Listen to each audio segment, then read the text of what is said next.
من يهده الله فلا مضل له ومن يضلله فلا هادي له. أشهد أن لا إله إلا الله وحده لا شريك له وأشهد أن محمدا عبده ورسوله وأرسله بالهدى ودين الحق ليظهره على الدين كله ولو كره المشركون. اللهم صل على محمد وعلى آل محمد كما صليت على إبراهيم وعلى آل إبراهيم إنك حميد مجيد. اللهم بارك على محمد وعلى آل محمد كما باركت على إبراهيم وعلى آل إبراهيم إنك حميد مجيد. أما بعد فإن خير الحديث كتاب الله وخير الهدي هدي محمد صلى الله عليه وسلم وشر الأمور محدثاتها وكل محدثة بدعة وكل بدعة ضلالة وكل ضلالة في النار. أعوذ بالله من الشيطان الرجيم. بسم الله الرحمن الرحيم. يا أيها الناس اتقوا ربكم الذي خلقكم من نفس واحدة وخلق منها زوجها وبث منهما رجالا كثيرا ونساء واتقوا الله الذي تساءلون به والأرحام إن الله كان عليكم رقيبا. يا أيها الذين آمنوا اتقوا الله حق تقاته ولا تموتن إلا وأنتم مسلمون. رب اشرح لي صدري ويسر لي أمري واحلل عقدة من لساني يفقهوا قولي. ആദരണീയരായ സഹോദരങ്ങളെ, സഹോദരിമാരെ, സുഹൃത്തുക്കളെ, അസ്സലാമു അലൈക്കും വറഹ്മത്തുള്ളാഹി വബറകാതുഹു. ആദർശം, നിലപാട്, പ്രസ്ഥാനം, ഈ ഒരു വിഷയത്തിന്റെ വളരെ ചുരുങ്ങിയ ഒരു രൂപം പ്രസംഗം കേട്ട് ചൂടുള്ള ഈ ഹാളിൽ ചൂടുകാറ്റുകൊണ്ട് ഇരിക്കുന്ന നിങ്ങളെ അധികം പ്രയാസപ്പെടുത്താൻ ഞാൻ ആഗ്രഹിക്കുന്നില്ല.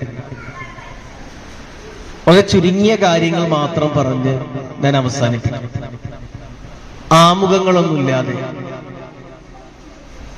നമ്മുടെ മരണം നമ്മൾ എപ്പോഴെങ്കിലും ആലോചിച്ചിട്ടുണ്ടോ? നമ്മുടെ മരണത്തെക്കുറിച്ച് കേവലം ഒരു ആലങ്കാരിക പദപ്രയോഗത്തിനപ്പുറത്തേക്ക് ഞാൻ ഇപ്പൊ മരിച്ചാൽ, അപകടത്തിലോ ഹാർട്ട് അറ്റാക്ക് വന്നോ മറ്റേതെങ്കിലും നിലയിലോ ഞാൻ ഇപ്പൊ മരിച്ചാൽ എന്റെ മരണം എങ്ങനെയാകും എന്ന് നമ്മൾ ആരെങ്കിലും എപ്പോഴെങ്കിലും ചിന്തിച്ചിട്ടുണ്ടോ? കാരണം ഈ ലോകത്തുള്ള എല്ലാ മനുഷ്യരും മാതാവിന്റെ ഉദരത്തിൽ നിന്നാണ് വന്നത്. അവിടെ മതം, ജാതി, വർഗം, ഭാഷ വ്യത്യാസമില്ല. നമ്മളെല്ലാവരും ഒരേപോലെ ഈ ഭൂമിയിൽ ജീവിക്കുന്നു. മഴ നമുക്ക് എല്ലാവർക്കും ഒരുമിച്ച് കിട്ടുന്നു. വെയിലും ചൂടും തണുപ്പും കാറ്റും എല്ലാം എല്ലാവർക്കും ഒരുപോലെ തന്നെയാണ്. മരണവും അങ്ങനെ തന്നെയാണ്.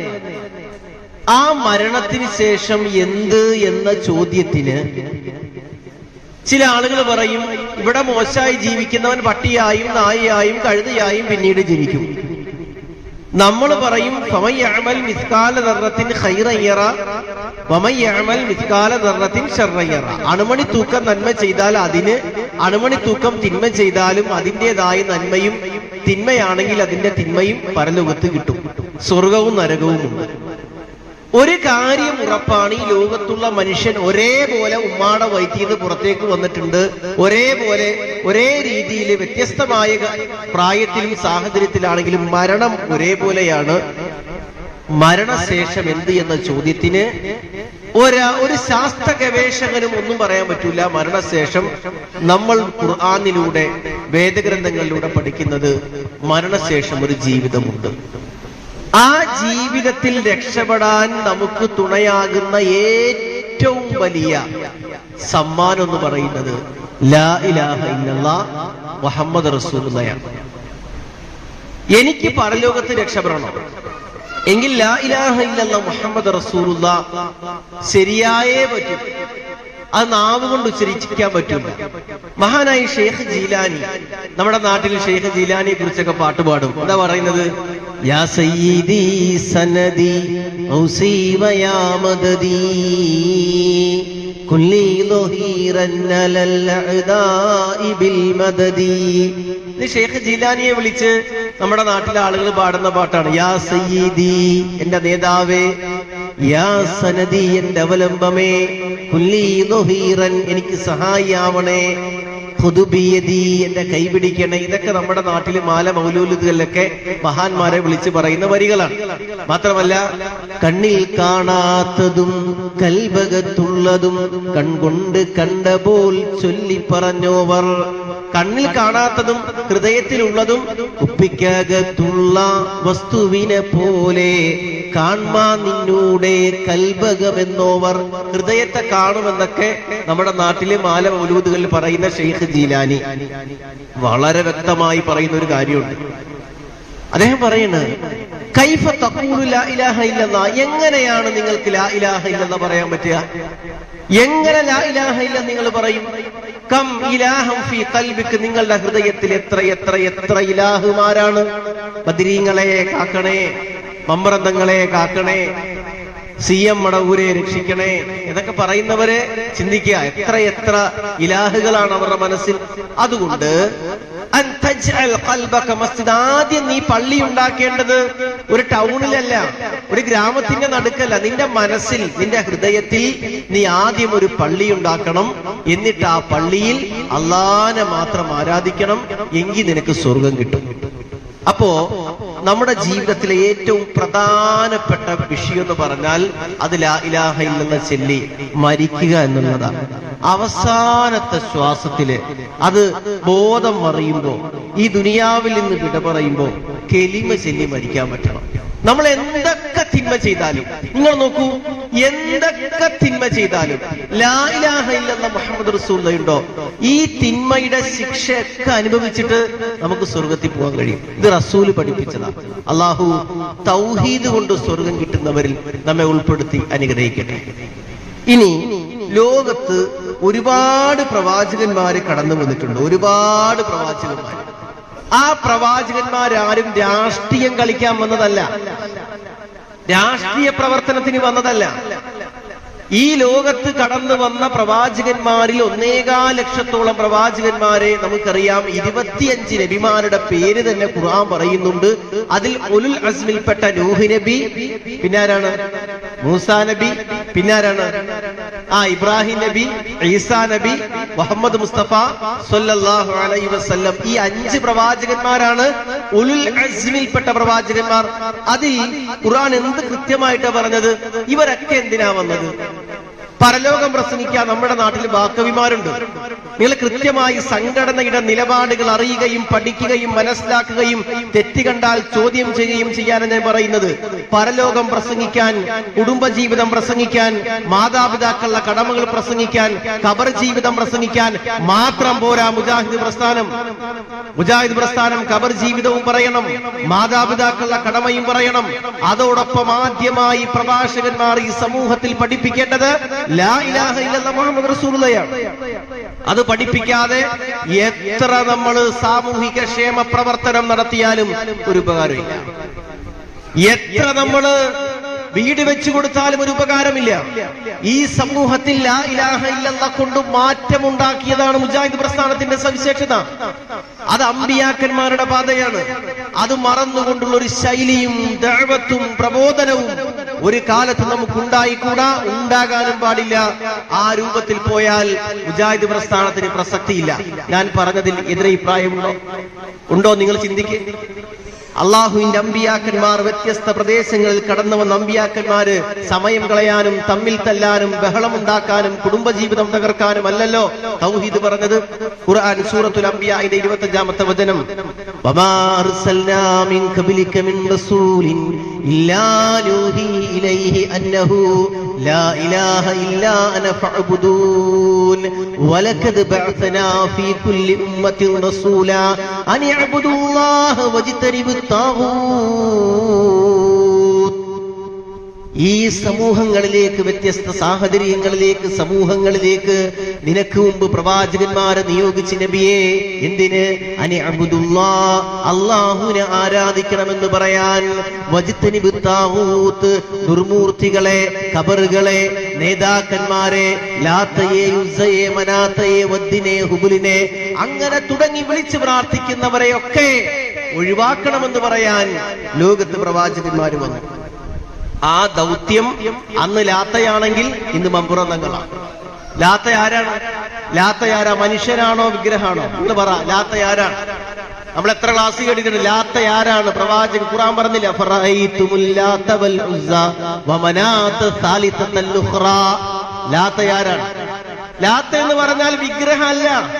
നിങ്ങൾ മനസ്സിലാക്കണം, ലാത്ത എന്ന് പറയുമ്പോ നമ്മുടെ നാട്ടിലെ ഏതെങ്കിലും ഒരു പ്രതിഷ്ഠയെ പോലെയുള്ള ഒരു പ്രതിഷ്ഠയാണെന്ന് കരുതരുത്. കാനൽ ലാത്തു റജുലൻ സ്വാലിഹൻ, ലാത്ത നല്ലൊരു സ്വാലിഹായ മനുഷ്യനായിരുന്നു. എലിത്തു സവീക ബൈനൽ ഹാജ്, ഹാജിമാർക്ക് പായസം കൊടുത്തിരുന്ന മക്കയിലെ സ്വാലിഹായ മനുഷ്യന്റെ പേരാണെന്ത്? ലാത്ത. ആ ലാത്തയാണ് ഖുർആൻ പറഞ്ഞത്. അബൂബക്കർ സിദ്ദീഖിന്റെ പേര് നേരിട്ട് ഖുർആൻ പറഞ്ഞില്ല. ഉമർ ഇബ്നുൽ ഖത്താബിന്റെ പേര് നേരിട്ട് ഖുർആൻ പറഞ്ഞില്ല. അലി റളിയല്ലാഹു അൻഹുവിന്റെ പേര് പറഞ്ഞിട്ടില്ല. മറിച്ച് ലാത്തയുടെ പേര് പറഞ്ഞു. അഫറഅയ്തുമുൽ ലാത്ത വൽ ഉസ്സ. എന്താ കാരണം? മഹാന്മാരെ, അവരുടെ ഖബറുകളെ, അവരുടെ രൂപങ്ങളെ ഉണ്ടാക്കി പ്രാർത്ഥിക്കുന്നതിനെ ശക്തമായി ഖുർആൻ വിരോധിച്ചു. അതിന്റെ സൂചനയാണ് ഈ ആയത്തുകളൊക്കെ പഠിപ്പിക്കുന്നത്. ഇനി തൗഹീദ് നമ്മൾ നിസ്സാരമായി കാണരുത്. ഒരു കാലഘട്ടത്തില് ഗുജറാത്തിൽ ഞാൻ ജാമ്യ പഠിക്കുമ്പോ ഗുജറാത്തിൽ ഭൂകമ്പം ഉണ്ടായി. ഗുജറാത്തിൽ ഭൂകമ്പം ഉണ്ടായപ്പോ ചില ആളുകൾ, പ്രത്യേകിച്ച് ജമാഅത്തെ ഇസ്ലാമിയിലെ സുഹൃത്തുക്കളൊക്കെ പറഞ്ഞു, ഗുജറാത്തിന് ഭൂകമ്പം ഉണ്ടായാലും മുജാഹിദുകൾ ലാ ഇലാഹ ഇല്ലല്ലാഹേ പറയുള്ളൂ എന്ന് പറഞ്ഞു.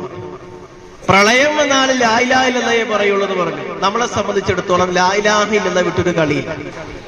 കാര്യം എന്ന് വെച്ചാൽ അറിയോ, ലാ ഇലാഹ ഇല്ലല്ലാഹ് ഇല്ലാത്ത മുശ്രിക്കായ ഒരാൾ മരിച്ചാൽ നിങ്ങൾ ശരിക്കും ശ്രദ്ധിക്കണം. എന്റെ പ്രിയപ്പെട്ട സഹോദരിമാര് ശ്രദ്ധിക്കണം. നമ്മൾ പല കുടുംബങ്ങളിലും പോകാറുണ്ട്, നമ്മുടെ പല കൂട്ടുകാരിമാരും ഉണ്ട്. നമ്മൾ മനസ്സിലാക്കുക, പുരുഷന്മാരെന്റെ സഹോദരങ്ങൾ മനസ്സിലാക്കുക, നമുക്ക് പല കൂട്ടുകാരുണ്ട് ഖബറാരാധന നടത്തുന്ന, ശിർക്ക് ചെയ്യുന്ന ഒരാൾ മരിച്ചു പോയാൽ ആ മരിച്ചുപോയ ആൾക്ക് വേണ്ടി ഇസ്തിഗ്ഫാർ നടത്താൻ പറ്റുമോ? ഇസ്ലാമിന്റെ വിധി എന്താണ്? ഷിർക്ക് ചെയ്ത ഒരാൾക്ക് വേണ്ടി ഇസ്തിഗ്ഫാർ നടത്താൻ പറ്റുമോ? വ്യക്തമായി ഷിർക്ക് ചെയ്യുന്ന ഒരാൾക്ക് വേണ്ടി ഇസ്തിഗ്ഫാർ നടത്താൻ പറ്റുമോ? എന്റെ കൂട്ടുകാരൻ മരിച്ചുപോയി, അവൻ സർവ്വദർഗകളിലും ജാറങ്ങളിലും പോയി സുജൂദിൽ വീഴുന്നു, തവാഫ് ചെയ്യുന്നു, എണ്ണ ശരീരത്തിൽ പുരട്ടുന്നു, കയ്യിൽ ചരട് കെട്ടുന്നു, എല്ലാം ചെയ്യുന്നു. അങ്ങനെ വ്യക്തമായി ഷിർക്ക് ചെയ്തു എന്ന് ബോധ്യമുള്ള ഒരാൾക്ക് വേണ്ടി ഇസ്തിഗ്ഫാർ നടത്തിയാൽ റബ്ബ് ഇസ്തിഗ്ഫാർ സ്വീകരിക്കുമോ? സ്വീകരിക്കില്ല.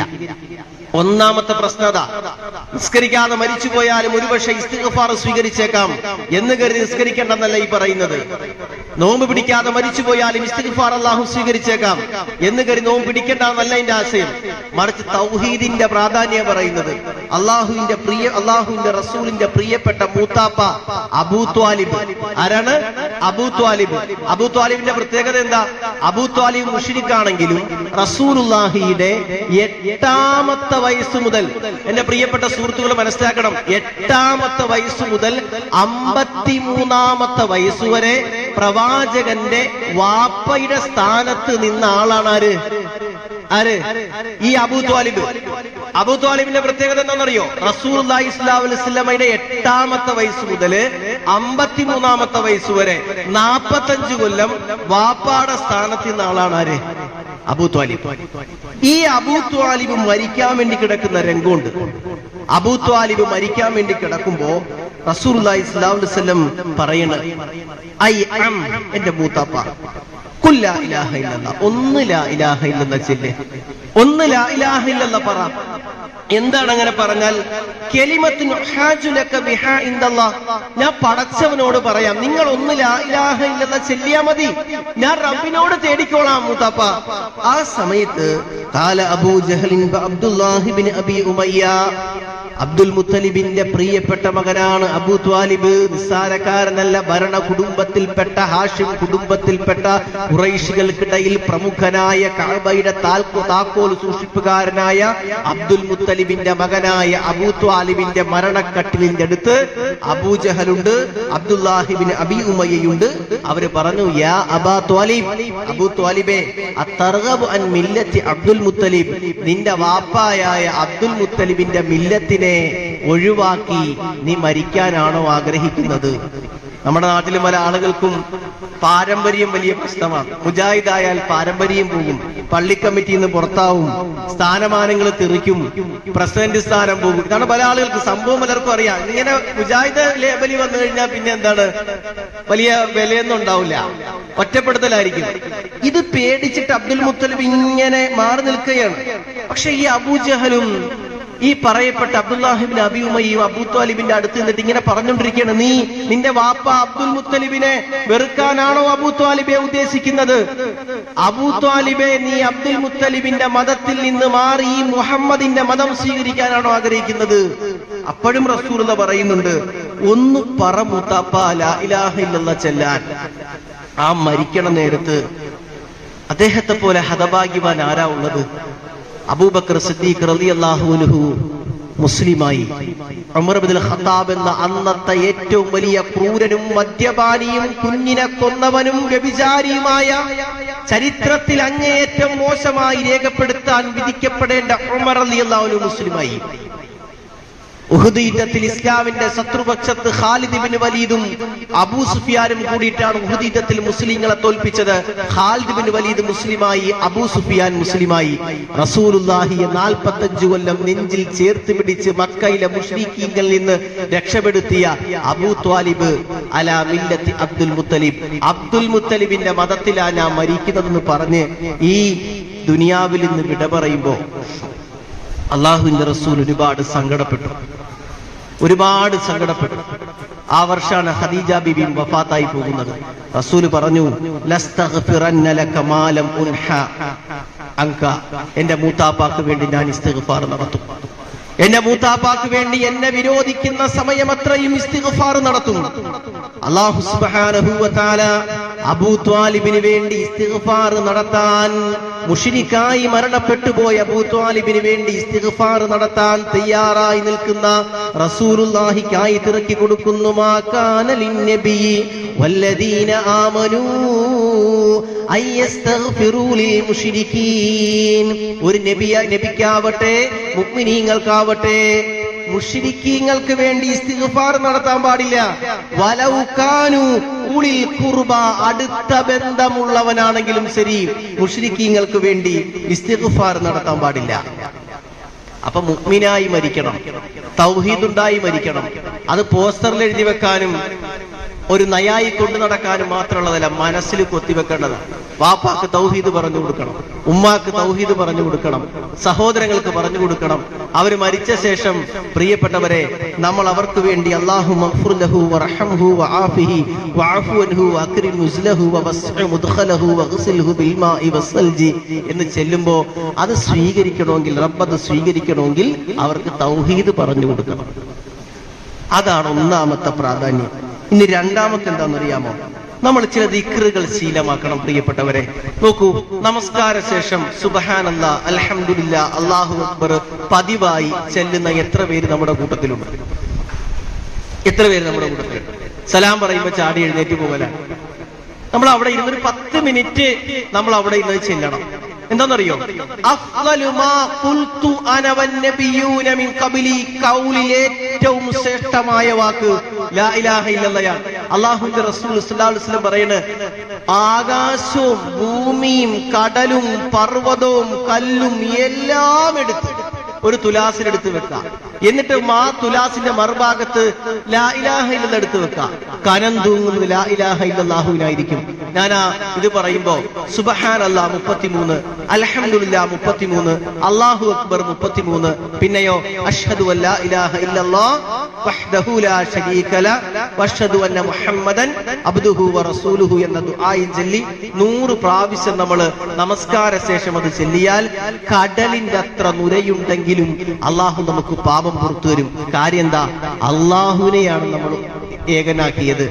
ഇനി മറ്റൊരു റിപ്പോർട്ടിൽ ലാ ഇലാഹ ഇല്ലല്ലാഹു അല്ലാഹു അക്ബർ വസുബ്ഹാനല്ലാഹി വൽഹംദുലില്ലാഹി വലാ ഹൗല വലാ ഖുവത ഇല്ലാ ബില്ലാഹ്. എങ്ങനെ?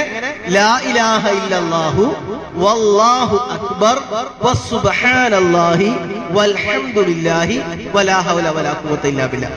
ഇതൊരാൾ ചൊല്ലിയാൽ എണ്ണം പറഞ്ഞിട്ടില്ല, കടലോളം തിന്മയുണ്ടെങ്കിലും അല്ലാഹു സുബ്ഹാനഹു വ തആല മായ്ച്ചു തരും. മറ്റൊരു റിപ്പോർട്ടിലുണ്ട് ഒരാള് 1500 പ്രതിഫലം ഒരു ദിവസം ഒരാൾക്ക് കിട്ടും. എങ്ങനെ? 500 എന്ന് പറഞ്ഞാൽ 500, വൽഫ് എന്ന് പറഞ്ഞാൽ 1000, അപ്പൊ 1500 പ്രതിഫലം. നിങ്ങൾ എന്ത് ചെയ്താൽ മതി? ഒരു ദിവസം നിങ്ങളുടെ നാവ് കൊണ്ട് 150 പ്രാവശ്യം ഇത് ചെയ്താൽ മതി. നാവ് കൊണ്ട് 150 ചെയ്താൽ മതി.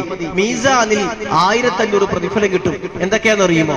അവിടെയും റസൂല് പറഞ്ഞു, ഓരോ നിസ്കാര ശേഷം സമയമില്ലെങ്കിൽ 33 പ്രാവശ്യം നിങ്ങൾക്ക് സമയമില്ലെങ്കിൽ സുബ്ഹാനല്ലാഹ്, അൽഹംദുലില്ലാഹ്, അല്ലാഹു അക്ബർ 10 പ്രാവശ്യം വെച്ചില്ലാ മതി. 5 വഖ്ത് ആവുമ്പോ എത്രയായി? 10 സുബ്ഹാനല്ലാഹ്, 10 അൽഹംദുലില്ലാഹ്, 10 അല്ലാഹു അക്ബർ, 30 × 5 എത്രയായി? 150. ഇത് മീസാൻ എത്രയാ തൂങ്ങുന്നത്? 1500. ഇതൊക്കെ ഹദീസിൽ കാണാം. ഈ ഹദീസിന്റെ അവസാനം റസൂലുള്ളാഹി സ്വല്ലല്ലാഹു അലൈഹി വസല്ലം പറയാണ്, നിങ്ങളെ പല ആളുകളും ഇത് മറന്നു പോകും, ചെയ്യാറില്ല. കാരണം ആ സമയത്ത് നിങ്ങളുടെ മനസ്സിലേക്ക് ശൈത്താൻ പലതും തോന്നിപ്പിക്കും. ഉറങ്ങാൻ കിടക്കുമ്പോ റസൂലുള്ളാഹി സ്വല്ലല്ലാഹു അലൈഹി വസല്ലം പറഞ്ഞില്ലേ, സുബ്ഹാനല്ലാഹ്, അൽഹംദുലില്ലാഹ്, അല്ലാഹു അക്ബർ, സുബ്ഹാനല്ലാഹിം അൽഹംദുലില്ലാഹിം 33, അല്ലാഹു അക്ബർ 34. പക്ഷേ നിങ്ങളിൽ പല ആളുകളും അത് ചെയ്യാറില്ല. കാരണം ശൈത്താൻ നിങ്ങളെ മറപ്പിച്ചു കളയും. സംഭവം നിസ്സാര, ശൈത്താൻ നമ്മളെ മറപ്പിച്ചു കളയും. ഞാനിത് പറഞ്ഞത് ഈ ഏറ്റവും ശ്രേഷ്ഠമായ ഖൗല് ലാ ഇലാഹ ഇല്ലല്ലാഹ് എന്ന ഖൗല് അത് അതിമനോഹരമാണ്, മഹത്വമാണ്. അത് ജീവിതത്തിൽ നമ്മൾ എപ്പോഴും പ്രാവർത്തികമാക്കണം. ഇനി സുഹൃത്തുക്കളെ, നമുക്കിടയില് ആളുകളൊക്കെ മരണപ്പെട്ടു പോകാറുണ്ട്, അല്ലെ? മുഅ്മിനീങ്ങളായ ആളുകൾ, തൗഹീദുള്ള ആളുകൾ മരിച്ചു പോകുമ്പോ നമ്മൾ പ്രത്യേകിച്ചൊരു പരിഗണന അവിടെ കാണിക്കണം. എന്താന്ന് വെച്ചാൽ എന്നറിയോ? അല്ലാഹുവിന്റെ റസൂൽ പറയണേ, മാമിൻ മുസ്ലിമിൻ യമൂത്ത് മാമിൻ റജുലിൻ മുസ്ലിമിൻ യമൂത്ത്. ഒരു മുസ്ലിമായ മനുഷ്യൻ മരിച്ചാൽ ഫയഖൂമു അലാ ജനാസതിഹി 40 റജുല. ആ മനുഷ്യന്റെ ജനാസ, ആ സഹോദരിയുടെ ജനാസ, ആ സഹോദരന്റെ ജനാസ നിസ്കരിക്കാൻ 40 പേര് വരികയാണ്. എങ്ങനെയുള്ള 40 പേര്? ലാ യുശ്രികൂന ബില്ലാഹി ശൈആ. അല്ലാഹുവിൽ പങ്കു ചേർക്കാത്ത, ശിർക്ക് ചെയ്യാത്ത, ജാറത്തിൽ പോകാത്ത, മഹാന്മാരെ വിളിക്കാത്ത, റബ്ബിനെ മാത്രം വിളിക്കുന്ന 40 പേര് ആ മനുഷ്യന്റെ ജനാസ നിസ്കരിക്കാൻ വന്നാൽ ശഫഅഹുല്ലാഹു ഫീഹി, ആ പ്രാർത്ഥന അല്ലാഹു ശുപാർശയായിട്ട് സ്വീകരിക്കും. അതാണ് തൗഹീദിന്റെ മഹത്വം. 40 ആള് മതി. MLA വരണ്ട, MP വരണ്ട, വാർഡ് മെമ്പർ വരണ്ട. 40 തൗഹീദുള്ള ആളുകൾ ആ മയ്യത്തിനരികിൽ വന്ന് നിസ്കരിച്ചാൽ അള്ളാഹു ശുപാർശയായിട്ട് സ്വീകരിക്കുന്ന അത്രയും മഹത്വമാണ്. ഇനി പ്രിയപ്പെട്ട സുഹൃത്തുക്കളെ, അള്ളാഹുവിന്റെ റസൂലിന്റെ ശുപാർശ കിട്ടുന്ന ആർക്കാണ്? അള്ളാഹുവിന്റെ റസൂലിന്റെ ശുപാർശ കിട്ടുന്നത് തൗഹീദുള്ളവർക്കാണ്.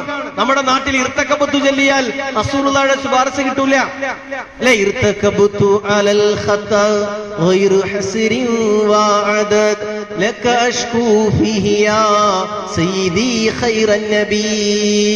പാപഭംഗില വാഹനമിൽ അറ്റമില്ല ഞാൻ കയറി, നിന്നോടന്യായം ഞാൻ ചോദിക്കുന്നു റസൂലുള്ളാഹ്. ഇങ്ങനെ പാട്ട് പാടിയാൽ ശഫാഅത്ത് കിട്ടുമോ? ശഫാഅത്ത് കിട്ടണമെങ്കിൽ പ്രിയപ്പെട്ടവരെ, ലിക്കുല്ലി നബിയിൻ ദഅവത്തുൻ മുസ്തജാബ. എല്ലാ പ്രവാചകന്മാർക്കും ഉത്തരം കിട്ടിയ പ്രാർത്ഥനകളുണ്ട്. എല്ലാ നബിമാരും നേരത്തെ ദുനിയാവിൽ വെച്ച് തീർത്തു. എന്നാൽ ഖിയാമത്ത് നാളിൽ എന്റെ ഉമ്മത്തിന് ശുപാർശ കിട്ടാൻ വേണ്ടി ഞാൻ ഈ ദഅവത്ത് മാറ്റി വെച്ചിരിക്കുകയാണ്. ഈ ദുആ, അള്ളാഹിനുള്ള ദുആ മാറ്റി വെച്ചിരിക്കുകയാണ്. അത് ആർക്കാ കിട്ടുക? അത് സ്വലാത്ത് നഗർ സംഘടിപ്പിച്ചാൽ, സ്വലാത്ത് വാർഷികം സംഘടിപ്പിച്ചാൽ, സകല ബിദ്അത്തും ഖുറാഫാത്തും ചെയ്താൽ കിട്ടുമെന്നാണ് നമ്മുടെ നാട്ടിൽ പ്രചരിപ്പിക്കുന്നത്. എങ്കിൽ ഫഹിയനാഇലത്തുൻ ഇൻഷാ അല്ലാഹ്, ആ ശുപാർശ കിട്ടുന്നത് മൻ മാത മിൻ ഉമ്മത്തി, എന്റെ ഉമ്മത്തിൽ നിന്ന് മരിച്ചു പോകുന്നവർക്കാണ്. ലാ യുശ്രികു ബില്ലാഹി ശൈആ, അല്ലാഹുവിൽ പങ്കു ചേർക്കാതെ മരിച്ചു പോകുന്നവർക്ക് എന്തുണ്ട്? അല്ലാഹുവിന്റെ റസൂലിന്റെ ശുപാർശയുണ്ട്. അത് 2 ഹദീസ് കാണാം. ഒന്നാമത്തെ ഹദീസ് ഷഫാഅത്തുൽ കുബ്ര എന്ന് പറയും. അതായത് വലിയ ശുപാർശ, ആദ്യമായി നടക്കുന്നത് വലിയ ശുപാർശയാണ്. നമ്മളൊക്കെ അള്ളാഹുവിന്റെ മുമ്പിൽ വിചാരണക്ക് നിൽക്കുമ്പോ ആദം നബി മുതൽ ഇങ്ങനെ പ്രവാചകന്മാർ അടുത്തേക്ക് കൂടും. അവസാനം റസൂലുള്ളാഹി സ്വല്ലല്ലാഹു അലൈഹി വസല്ലം അടുത്ത് പറയും, നബിയെ ഒന്ന് അള്ളാഹുവിനോട് വിചാരണക്കെടുക്കാൻ വേണ്ടി പറയണം. അങ്ങനെ അള്ളാഹുവിന്റെ അടുത്തേക്ക് റസൂലുള്ളാഹി സ്വല്ലല്ലാഹു അലൈഹി വസല്ലം ചെല്ലും, സുജൂദിൽ വീഴും. കുറെ കാലം കഴിഞ്ഞ് അള്ളാഹ് പറയും, യാ മുഹമ്മദേ ഇർഫഅ റഅസക, തല ഉയർത്തി നീ ചോദിക്ക്, ഞാൻ തരാം. അപ്പൊ റസൂല് പറയും, അള്ളാഹുവേ ഈ ജനതയെ നീ വിചാരണക്കെടുക്കണം. അള്ളാഹു എല്ലാ മനുഷ്യരെയും വിചാരണക്കെടുക്കും. കുറച്ചാളുകൾ സ്വർഗത്തില്, കുറെ ആളുകൾ നരകത്തില്. അപ്പൊ റസൂല് നരകത്തിൽ നോക്കുമ്പോ, ഈ ഹദീസിന്റെ ആശയം നമ്മുടെ മനസ്സിൽ തട്ടേണ്ട ആശയാണ്. ഹദീസിൽ നോക്കുമ്പോ റസൂല് പറയുന്നത്, എന്റെ ഉമ്മത്ത് നരകത്തിൽ കിടന്ന് കത്തുകയാണല്ലോ, നിസ്കാരം ഉണ്ടായിരുന്ന, നോമ്പുണ്ടായിരുന്ന എന്റെ ഉമ്മത്ത് നരകത്തിലാണല്ലോ എന്ന് സ്വന്തമായി ഇങ്ങനെ വിലപിച്ച് സങ്കടപ്പെട്ട് അള്ളാഹുവിന്റെ മുമ്പിൽ ചെല്ലും. എന്നിട്ട് പറയും, സുജൂദിൽ വീഴും. കുറെ കാലം കഴിഞ്ഞ് അല്ലാഹ് പറയും, മുഹമ്മദ് എന്താ ചോദിക്കാനുള്ളത് നീ ചോദിച്ചോ. അള്ളാഹുവിന്റെ റസൂൽ സല്ലല്ലാഹു അലൈഹി വസല്ലം പറയണം, പടച്ചോനെ എന്റെ ഉമ്മത്ത് നരകത്തിൽ കിടന്ന് കത്തിയാണ്, അവർക്ക് നീ സ്വർഗം കൊടുക്കണം.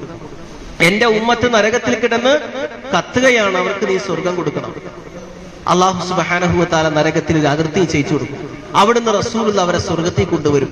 പിന്നെ നോക്കുമ്പോ നിസ്കാരവും ഇബാദത്തുമുള്ള ആളുകൾ അവർ ചെയ്തു പോയ തിന്മകളുടെ ഫലമായി നരകത്തിൽ കിടന്ന് കത്തുന്നു. അവരെയും റസൂലുള്ളാഹി സ്വല്ലല്ലാഹു അലൈഹി വസല്ലം സ്വർഗത്തിൽ കൊണ്ടുവരുന്നു. 3 പ്രാവശ്യമാണ് ആ ഒരു ഓഫർ കിട്ടുക. 3 പ്രാവശ്യമാണ്. ആ 3 തവണ ഈ ശുപാർശ കൊണ്ട് സ്വർഗത്തിലെത്താൻ കഴിഞ്ഞാൽ നമ്മളൊക്കെ രക്ഷപ്പെട്ടു.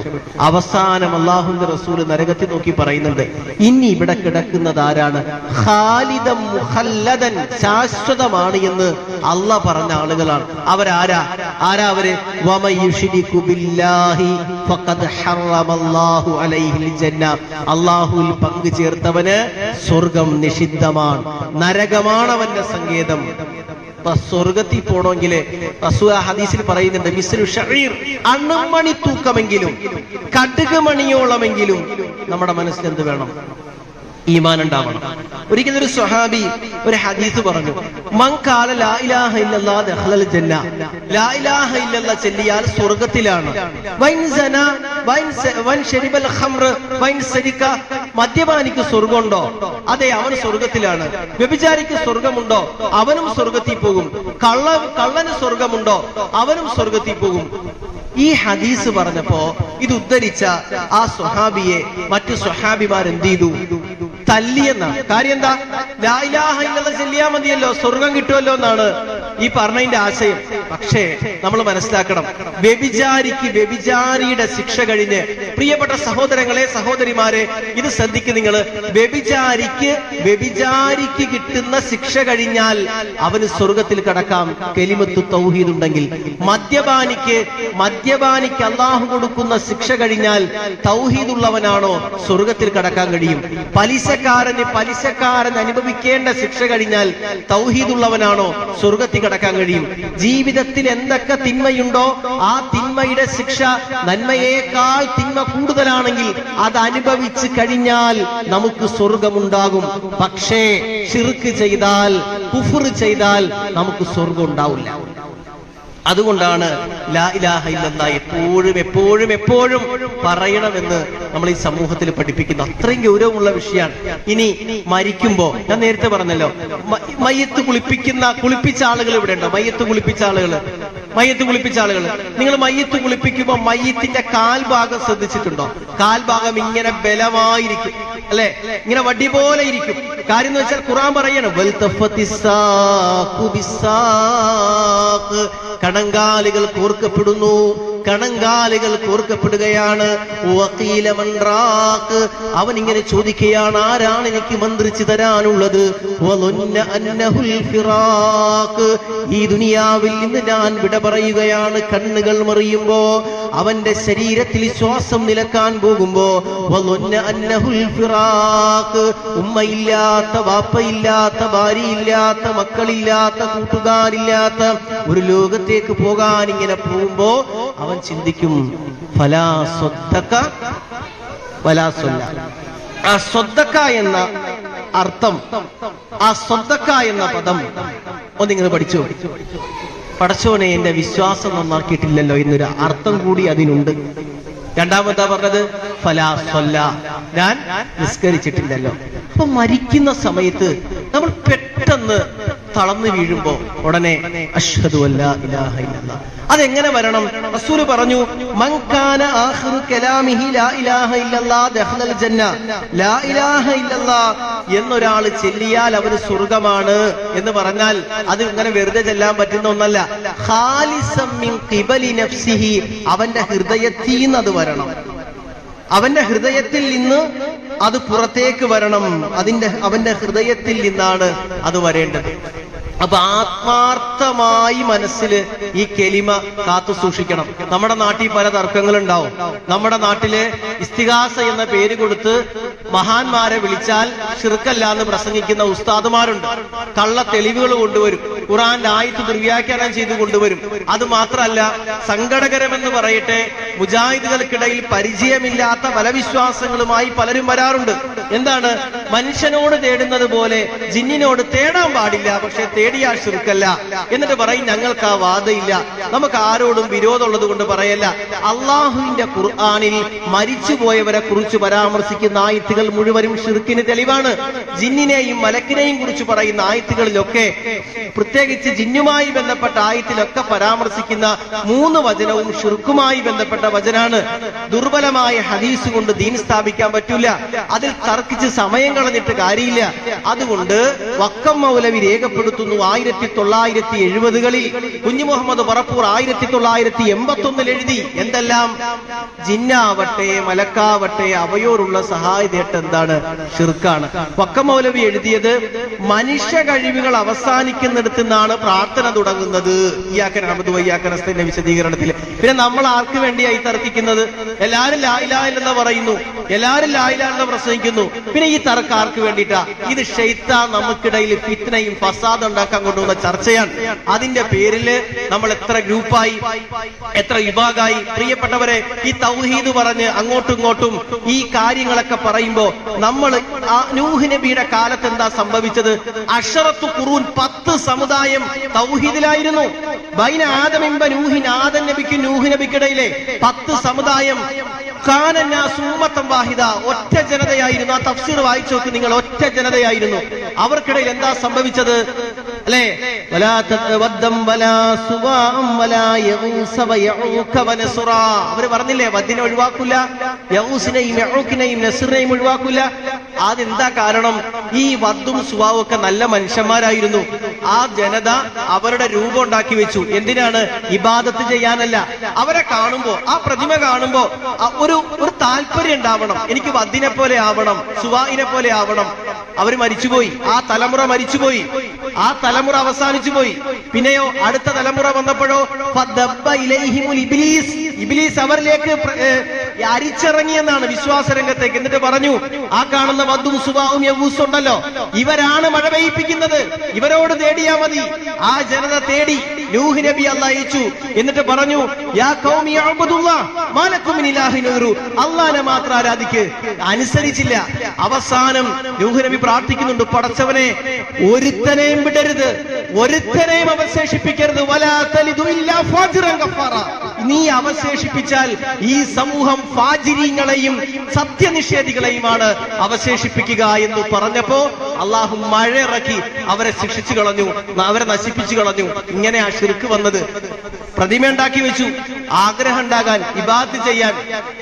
പക്ഷെ പ്രതിമ അവസാനം എന്തായി? ഇലാഹായി. തേടാമെന്ന വാദം ഞങ്ങൾക്കില്ലെന്ന് പറയും. ആദ്യത്തെ വാദം ഇല്ല എന്ന് പറഞ്ഞു, പിന്നെ മറച്ചു വെച്ചു. ഇപ്പൊ ചില പണ്ഡിതന്മാര് പറയണെന്ത്, അത് ഇന്ന തെളിവുണ്ട്, ഇന്ന ആയത്തുണ്ട്. ഇത് അവസാനം എവിടെ എത്തും? അള്ളാഹു നമ്മെ കാത്തിരക്ഷിക്കട്ടെ. തൗഹീദുള്ളവർക്കിടയിലാണ് ശിർക്ക് സംഭവിക്കുക. ഇത് സംഘടനാ വിഷയാക്കി കണ്ട് അങ്ങോട്ടും ഇങ്ങോട്ടും അടിയുണ്ടാക്കിയിട്ട് ഒരു കാര്യമില്ല. മറിച്ച് നമ്മുടെ മനസ്സിൽ നമ്മൾ എവിടെ പ്രവർത്തിച്ചോട്ടെ, ഏത് പള്ളിയിൽ പോയിക്കോട്ടെ, എന്റെ മനസ്സിൽ എന്റെ റബ്ബ് മാത്രമേ ഉള്ളൂ. എന്റെ വിളികേട്ട് എന്നെ സഹായിക്കാൻ അമ്മ യഹ്ദിയകും ഫീ ദുലുമാത്തിൽ ബർരി വൽ ബഹർ, കടലിലാവട്ടെ കരയിലാവട്ടെ ഇരുട്ടത്ത് തപ്പിത്തടയുമ്പോ യാ ഇബാദല്ലാഹ് ഇല്ല. എന്റെ മനസ്സിൽ ആരേ ഉള്ളൂ? ആ ഇലാഹു അല്ലാഹ്, അല്ലാഹ് മാത്രമേ ഉള്ളൂ. അത് പറഞ്ഞാ പോരാ, അത് മനസ്സിൽ കൊണ്ടുനടക്കണം, മനസ്സിൽ കൊണ്ടുനടക്കണം.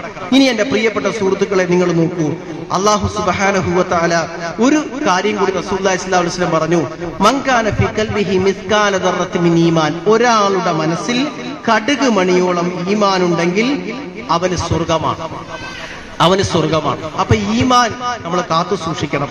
മാത്രമല്ല, ശിർക്കൻ വിശ്വാസങ്ങൾ നമ്മുടെ കൂട്ടത്തില് പല രൂപത്തിലും കടന്നു വരുന്നുണ്ട്. ഇപ്പോ ഞാൻ ഈ തൊടുപുഴയിൽ ഒരു 4 കൊല്ലം ജോലി ചെയ്തിരുന്ന ആളാണ്. നമ്മുടെ പായിപ്പറ, നമ്മുടെ ഇക്ബാൽ സാഹിബിന്റെ പാപ്പയൊക്കെ ഉണ്ടല്ലോ, പായിപ്പറ സലഫി മസ്ജിദ്, അവിടെ 6 മാസം ഖത്തീബായിരുന്നു. പിന്നെ നാട്ടിലേക്ക് ഞാൻ ജോലി കിട്ടി പോയതാ. അപ്പൊ ഈ തൊടുപുഴ ജോലിക്കുമ്പോ രാവിലെ സുബഹിക്ക് ഒരാള് ഒരു കുപ്പി വെള്ളമായിട്ട് വന്നു. എന്തിനാന്നറിയോ? കുപ്പി വെള്ളം കൊണ്ടുവന്നു. കൊച്ചു രാത്രി, എന്റെ സഹോദരിമാരെന്ന് മനസ്സിലാക്കണം, കൊച്ചു രാത്രി ഞെട്ടി ഉണരുന്നു. അപ്പൊ ഉസ്താദ് ഇവിടെ ഖുതുബ നടത്തുന്ന ആളല്ലേ, ഒന്ന് ഊതി തന്നെ, ഈ വെള്ളത്തിൽ ഊതി തന്നെ. അപ്പൊ ഞാൻ ചോദിച്ചത്, എന്തിനാ ഇത്രയും വലിയ കുപ്പി? ഇതാകുമ്പോ ഊതിക്കഴിഞ്ഞാൽ പിന്നെ ഇടക്കിടക്ക് ടോണിക്ക് കൊടുക്കുന്ന പോലെ ഇങ്ങനെ എത്തിച്ചു കൊടുത്താൽ മതിയല്ലോ. കുട്ടി ഞെട്ടി ഉണർന്നാൽ, കുട്ടിക്ക് അസ്വാഭാവികമായൊരു പ്രതിസന്ധി ഉണ്ടായാൽ എന്ത് ചെയ്യണമെന്ന് റസൂലുള്ളാഹി സ്വല്ലല്ലാഹു അലൈഹി വസല്ലം നമ്മെ പഠിപ്പിച്ചിട്ടുണ്ട്. നമ്മൾ പഠിക്കാത്തതിന്റെ പ്രശ്നം, ഞാനും നിങ്ങളും പഠിക്കാത്തതിന്റെ പ്രശ്നം റസൂല് പഠിപ്പിച്ചിട്ടുണ്ട്. മഹാനായ റസൂലുള്ളാഹി സ്വല്ലല്ലാഹു അലൈഹി വസല്ലം ഹസൻ ഹുസൈൻ റളിയല്ലാഹു അൻഹുമ അവർക്ക് പ്രാർത്ഥിച്ച പ്രാർത്ഥന എന്താണെന്നറിയാമോ? ആ പ്രാർത്ഥന മഹാനായ ഇബ്രാഹിം നബി ഇസ്മായിൽ നബിക്കും ഇസ്ഹാഖ് നബിക്കും നടത്തിയ പ്രാർത്ഥനയാണ്. അത് നമ്മൾ പഠിക്കാത്തതിന് മറ്റുള്ളവരെ കുറ്റം പറഞ്ഞിട്ട് കാര്യമുണ്ടോ? അഊദു ബികലിമാത്തില്ലാഹി തമ്മ വമിൻ കുല്ലി ശൈത്വാനിൻ വഹമ്മ വമിൻ കുല്ലി ഐനിൻ ലാമ്മ. ഇതാണ് ആ പ്രാർത്ഥന. ഖുർആൻ ഓതി അത് പേപ്പറിൽ എഴുതി തൊട്ടിലിൽ ഇട്ടാൽ മതി എന്ന് പ്രസംഗിക്കുന്ന ഉസ്താദുമാരുടെ നാട്ടിൽ നിന്നാണ് ഞാനിത് പറയുന്നത്. ഖുർആൻ ഓതി ഊതി അത് കുടിപ്പിച്ചാൽ മതി എന്ന് പറയുന്നവരുടെ നാട്ടിൽ നിന്നാണ് ഞാൻ പറയുന്നത്. അള്ളാഹുവിന്റെ റസൂല് ചെയ്തിട്ടില്ല, പ്രവാചകൻ ചെയ്ത ഇതാണ്, ഈ പ്രാർത്ഥന ചെല്ലലാണ്. രോഗിയെ സന്ദർശിക്കാൻ പോകുന്നു, രോഗിയുടെ ശരീരത്തിൽ പിടിച്ചിട്ട് ലാ ബഅസ തഹൂറൻ, ഇൻഷാ അല്ലാഹ് പേടിക്കണ്ട, അല്ലാഹു എല്ലാ ശിഫ തരുമെന്ന് പറഞ്ഞ് അല്ലാഹുമ്മ റബ്ബന്നാസ് അദ്ഹിബിൽ ബഅസ ഇശ്ഫി അൻത ശാഫി ലാ ശിഫാ ഇല്ലാ ശിഫാഉക ലാ യുഗാദിറു സഖമ. നമ്മൾ പഠിച്ചിട്ടുണ്ടോ? പ്രാർത്ഥിച്ചിട്ടുണ്ടോ? നമുക്ക് മടിയാണ്, പ്രാർത്ഥിക്കണം. അതാണ് റുഖിയ എന്ന് പറയുന്നത്, അതാണ് ഇസ്ലാമിന്റെ മന്ത്രം എന്ന് പറയുന്നത്. അതല്ലാതെ ഒരു നൂലെടുത്ത് നോദിയാൽ അത് റുഖിയല്ല, ഈ പ്രാർത്ഥനക്ക് പറയുന്നതാണ്. ഇനി കേട്ടോ, മഹാനായ റസൂലുള്ളാഹി സ്വല്ലല്ലാഹു അലൈഹി വസല്ലം രോഗിയായി കിടക്കുന്ന സമയമുണ്ടല്ലോ, ശക്തമായി അദ്ദേഹത്തിന് കഠിനമായ അസുഖമുണ്ടായി. പ്രവാചകന്റെ അവസാന സമയത്ത് ആയിഷ ബീബി എന്താ ചെയ്തത്? പ്രവാചകന് വേദന കൂടുമ്പോ ഒരു തുണി എടുത്ത് മുഖത്തിടും, ആ തുണി പിന്നെ എടുത്ത് മാറ്റും. ആയിഷ ബീബി അടുത്തിരുന്നിട്ട് നമുക്കൊരു റാഖീനെ വിളിക്കാന്ന് പറഞ്ഞില്ല. ഇന്ന് വീട് വിറ്റ് പോകാൻ വേണ്ടി റാഖിമാരെയും റാഖിച്ചിമാരെയും വിളിച്ച കഥകൾ പുറത്തേക്ക് വരുമ്പോ റസൂലിന്റെ ഭാര്യ ആയിഷ ബീബി നമുക്കൊരു റാഖിനെ വിളിക്കാന്ന് പറഞ്ഞില്ല. മറിച്ച് അടുത്തിരുന്നിട്ട് ഫലക്കോതി, നാസോതി, ഫലക്കോതി, ഇഖ്ലാസോതി, എന്നിട്ട് പ്രവാചകന്റെ കൈക്ക്, ആയിഷ ബീബിയുടെ കൈക്ക് ബർക്കത്തുണ്ടല്ലോ, ആ കയ്യിൽ ഊതി ശരീരത്തിൽ തടവി. ഇത് റസൂലിന്റെ മുമ്പിൽ ആയിഷ ബീബി നടത്തിയതാ. അവിടെ നൂല് കെട്ടാനും അടിക്കാനും ബഹളം ഉണ്ടാക്കാനൊന്നും പോയിട്ടില്ല. കിടക്കാൻ നേരത്ത് റസൂലുള്ളാഹി സ്വല്ലല്ലാഹു അലൈഹി വസല്ലം പറഞ്ഞു, നിങ്ങൾ എങ്ങനെ കിടക്കണം, നിങ്ങൾ എങ്ങനെ ഉറങ്ങണം? നിങ്ങൾ വീടിന്റെ ഉള്ളിൽ വിളക്ക് കത്തിച്ച് കിടന്നുറങ്ങുന്നവരാണെങ്കിൽ ആ വിളക്ക് ഓഫാക്കണം, വിളക്ക് കെടുത്തണം. വിളക്ക് കത്തിക്കുന്നത് കെടുത്തിയിട്ട് വേണം കിടക്കാൻ. 1. 2, നിങ്ങളുടെ വിരിപ്പ് കുടയണം. ഹദീസിലെ വിരിപ്പ് കുടയണം, പാത്രം കമത്തി വെക്കണം, അത് മലർത്തി വെക്കണ്ട, കമത്തി വെക്കണം, വിരിപ്പ് കുടയണം. അതോടൊപ്പം റസൂല് പറഞ്ഞു, നിങ്ങൾ പോയി ഒളുവെടുക്കണം. എങ്ങനെ? ലിൽ സ്വലാ, നിസ്കാരത്തിന് ഒളുവെടുക്കുന്ന പോലെ. എന്നിട്ട് നീ എങ്ങനെ ചെരിഞ്ഞു കിടക്കണം? ഷിക്കിക്കൽ ഐമൻ, വലതു ഭാഗം ചരിഞ്ഞു കിടക്കണം. കമഴ്ന്ന് തവള കിടക്കുന്ന പോലെ കിടക്കരുത്, മലർന്നും കിടക്കണ്ട, ചരിഞ്ഞ് വലതു ഭാഗം ചരിഞ്ഞു കിടക്കണം. അപ്പൊ പ്രാർത്ഥിക്കേണ്ട പ്രാർത്ഥന എന്താണ്? സുബ്ഹാനല്ലാഹ്, അൽഹംദുലില്ലാഹ്, അല്ലാഹു അക്ബർ. ഇത് 33, അൽഹംദുലില്ലാഹ് 34. എന്നിട്ട് നീ എന്ത് ചെയ്യണം? ഫലക്ക്, നാസ്, ഇഖ്ലാസ് ഓതി കയ്യിലൂതി ശരീരത്തിൽ തടവണം. പിന്നെ എന്താ പഠിപ്പിച്ചത്? നീ സൂറത്തുൽ കാഫിറൂൻ ഓതണം. അല്ലാഹു ലാ ഇലാഹ ഇല്ലാ ഹുവൽ ഹയ്യുൽ ഖയ്യൂം. അത് വീടിന്റെ വാതിക്കൽ എഴുതിയ ഒരു സ്വർണ്ണ കളറിൽ ഒട്ടിച്ചു വെച്ചാ പോരാ, കാറിൽ ലോക്കറ്റാക്കി തൂക്കിയാ പോരാ. അല്ലാഹു ലാ ഇലാഹ ഇല്ലാ ഹുവൽ ഹയ്യുൽ ഖയ്യൂം ലാ തഅഖുദുഹു സിനത്തും വലാ നൗം. ആയത്തുൽ കുർസി മനപ്പാഠമാക്കണം. ഫാത്തിഹ മനപ്പാടാക്കിയ പോലെ ആമനർ റസൂലു ബിമാ ഉൻസില ഇലൈഹി എന്ന ആമനർ റസൂല് മനപ്പാടാക്കണം. പിന്നെ റസൂല് പറഞ്ഞു, നിങ്ങൾ തബാറക്കല്ലദീ ബിയദിഹിൽ മുൽക്കു, സൂറത്തുൽ മുൽക്ക് ഓതാൻ, അലിഫ് ലാം മീം, സൂറത്തുൽ സജദ ഓതാൻ പറഞ്ഞു. അല്ലെ, പ്രധാനപ്പെട്ടത് ഫലക്കു, നാസ്, ഇഖ്ലാസ്. ഇതെന്ത് ചെയ്യണം? കയ്യിലൂതി സെറ്റടവണം. ഇതിനാരെങ്കിലും വിളിക്കേണ്ട കാര്യമുണ്ടോ? ഇതിൽ ആരെങ്കിലും വിളിക്കേണ്ട? ഇതിനാണ് ഇസ്ലാമിന്റെ റുഖിയ എന്ന് പറയുന്നത്. ഇത് നമുക്ക് തന്നെ ചെയ്യാമല്ലോ. ഇനി എന്റെ പ്രിയപ്പെട്ടവരെ, നമ്മുടെ സംഘടനയുടെക്കിടയിൽ ഇന്ന് വലിയ പ്രശ്നമുള്ള സിഹിർ, കണ്ണേറ്, ജിന്നുബാധ, ഇതൊക്കെ നമ്മൾ മനസ്സിലാക്കേണ്ടത് അള്ളാഹുവിന്റെ ഖുർആനിൽ ഇതിനെക്കുറിച്ച് പരാമർശമുണ്ടോ? സ്വഹീഹായ ഹദീസിൽ പറഞ്ഞിട്ടുണ്ടോ? സ്വഹീഹായ ഹദീസിൽ ഇതിനെക്കുറിച്ചൊക്കെ പരാമർശിക്കുന്നുണ്ട്, ഖുർആനിലും പരാമർശമുണ്ട്. നമ്മൾ എന്താ ചെയ്യേണ്ടത്? അള്ളാഹും റസൂലും പറഞ്ഞെടുത്ത് അവിടെ നിർത്തുക. ഇതൊക്കെ നമ്മളെ സംബന്ധിച്ചിടത്തോളം ഒരാൾ തലകറങ്ങി വീണാൽ, ഒരാൾക്ക് അപസ്മാരം ഉണ്ടായാൽ അത് ജിന്നു കൂടിയതാണ്, അല്ലെങ്കിൽ സിഹറേറ്റതാണ്, കണ്ണീർ കിട്ടിയതാണെന്ന് പറയാൻ നമുക്ക് കഴിയില്ല. നമുക്ക് വ്യക്തമാക്കി പറയാൻ ഒരു തെളിവില്ല. അബൂ ഹുറൈറ റളിയല്ലാഹു അൻഹു ബോധം കെട്ടി വീണപ്പോ അബൂ ഹുറൈറ റളിയല്ലാഹു അൻഹുവിന്റെ കഴുത്തിൽ ചവിട്ടി. എന്തിന്? അബൂ ഹുറൈറക്ക് ജിന്ന് ബാധിച്ച് വീണാന്ന് പറഞ്ഞിട്ട്. ബോധം തെളിഞ്ഞപ്പോ അബൂ ഹുറൈറ പറയണ്, എന്റെ പ്രിയപ്പെട്ട സ്വഹാബത്തെ, നിങ്ങൾ എന്തിനാ എന്നെ ചവിട്ടിയത്? ഞാൻ വിശന്നിട്ട് വീണതാ. സ്വഹാബിമാർക്ക് പോലും തിരിച്ചറിയാൻ പറ്റിയിട്ടില്ല. പിന്നെയല്ലേ നമുക്ക് ഇന്ന് ഒരു തലവേദന വന്നാൽ പോലും മനസ്സിൽ പേടിയാണ്. പ്രിയപ്പെട്ടവരെ, ഞാനൊന്ന് വഴുതി വീണാൽ, എനിക്ക് അസുഖം ഉണ്ടായാൽ, എന്റെ വീട് പണി തീരുന്നില്ലെങ്കിൽ, എന്റെ കച്ചവടം പൊളിഞ്ഞു പോയിട്ടുണ്ടെങ്കിൽ, എന്റെ മനസ്സിലേക്ക് അത് ശൈത്താനിയത്താണെന്ന ചിന്ത വന്നാൽ പിന്നെ നമ്മൾ ശൈത്താന്റെ ആളായി. അള്ളാഹുവിന്റെ റസൂല് പറഞ്ഞു, അബൂ മലീഹ് റളിയല്ലാഹു അൻഹു ആയിട്ട് പോയപ്പോ ഒട്ടകം വഴുതി വീണു. അപ്പൊ പറയണ തൈസ ശൈത്താൻ, ശൈത്താന് നാശം. തലവേദന വന്നപ്പോ നമ്മൾ പറയണ ശൈത്താനിയത്ത്. റസൂൽ എന്താ പറഞ്ഞത്? ലാ തഖുൽ ഹകദാ, നിന്റെ ജീവിതത്തിൽ ഒരു ബുദ്ധിമുട്ട് വരുമ്പോ ശൈത്താനിയത്താന്ന് പറയരുത് മോനെ. ഖുൽ ബിസ്മില്ലാ, നീ ബിസ്മില്ലാ എന്ന് പറഞ്ഞോ. നീ എങ്ങാനും നിനക്കൊരു ബുദ്ധിമുട്ട് വന്നാൽ അത് ശൈത്വാനിയത്താണെന്ന് പറഞ്ഞാൽ, തആലമ ശൈത്വാനു മിസ്ലുൽ ബൈത്ത്, ഒരു വീട് പോലെ ശൈത്താൻ വലുതായിട്ട് പറയും. യഖൂലു ബി ഖുവതി, ഈ മനുഷ്യൻ പറയുന്നത് കണ്ടോ, എന്റെ ശക്തി കൊണ്ട് അവന് ബുദ്ധിമുട്ടുണ്ടായെന്ന്. ഖുൽ ബിസ്മില്ലാ, നീ അള്ളാന്റെ നാമം ഉച്ചരിച്ചാൽ, തസാഗറ ശൈത്വാനു മിസ്ലുൽ ദുബാബ്, ശൈത്താൻ ഈച്ച പോലെ അപമാനിതനായി പോയി. പിന്നെ ഒരു കാര്യം മനസ്സിലാക്കുക, ഏതൊരു മുസീബത്തും അള്ളാഹു വിധിച്ചാലല്ലാതെ നമുക്ക് സംഭവിക്കില്ല.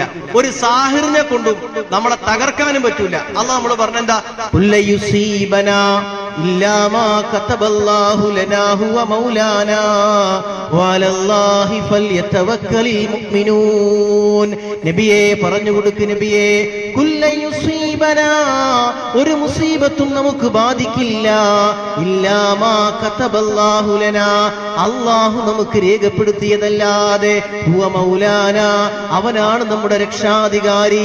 വഅലല്ലാഹി ഫൽയതവക്കലിൽ മുഅ്മിനൂൻ, മുഅ്മിനീങ്ങൾ അല്ലാഹുവിൽ തവക്കുലാക്കട്ടെ. ഇതാണ് നമ്മൾ സമൂഹത്തിൽ പഠിപ്പിക്കേണ്ടത്. ഇതിൽ നിർഭയത്വം പോകുമോ? അള്ള വിധിക്കാത്ത ഒന്നും എനിക്ക് വരില്ല. അല്ലാഹുമ്മ ലാ മാനിഅ ലിമാ അഅ്തൈത വലാ മുഅ്തിയ ലിമാ മനഅത, പടച്ചവനെ, നീ തരാത്തതിനെ നൽകാനും നീ തന്നതിനെ തട്ടിക്കളയാനും ആർക്കും കഴിയില്ല. നിസ്കാര ശേഷം പറയുന്ന ഇതാണ് നമ്മുടെ ഖൈറിലുള്ള ഖൈറിഹി വശർഹി എന്ന് പറഞ്ഞാൽ എന്താ? തുഅ്മിന ബിൽ ഖൈരിഹി വശർഹി എന്ന് പറഞ്ഞാൽ എന്താ? ഇതാണ് നന്മയും തിന്മയും അല്ലാഹ് വരുത്തുന്നത്. എനിക്കൊരു ഖൈറും ഷർറും ഉണ്ട്, എന്റെ റബ്ബ് വിധിച്ചതാ, എന്റെ റബ്ബ് വിധിച്ചതാ. എത്ര മണിക്കാണ് നിർത്തേണ്ടത്? 6 മണിക്കാണ്. പറഞ്ഞോട്ടെ. ഒരു ചരിത്രം ഞാൻ നിങ്ങളെ കേൾപ്പിക്കാം.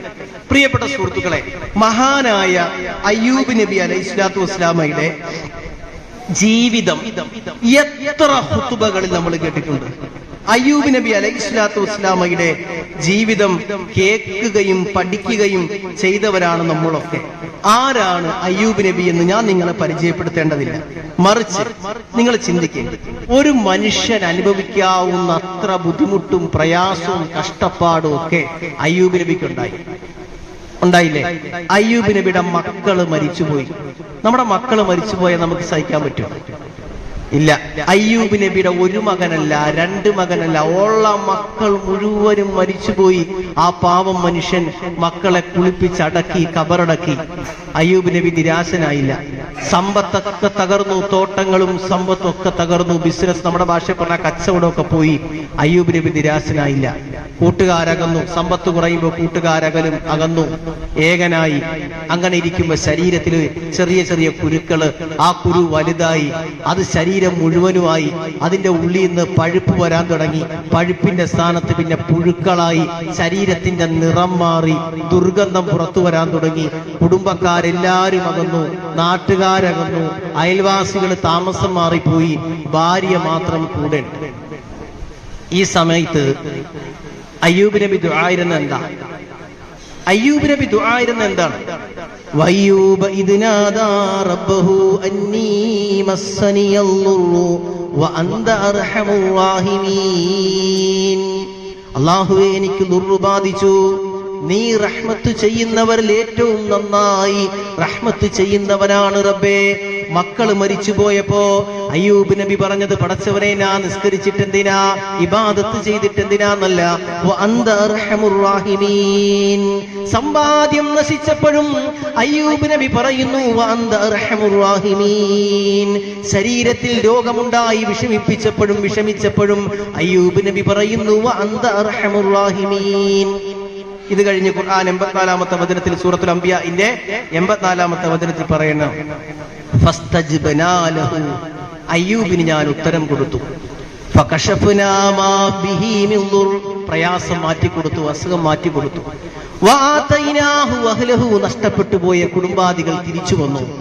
വമിസ്ലഹും മഅഹും, അതുപോലെയുള്ളതൊക്കെ അല്ലാഹു തിരിച്ചു കൊടുത്തു.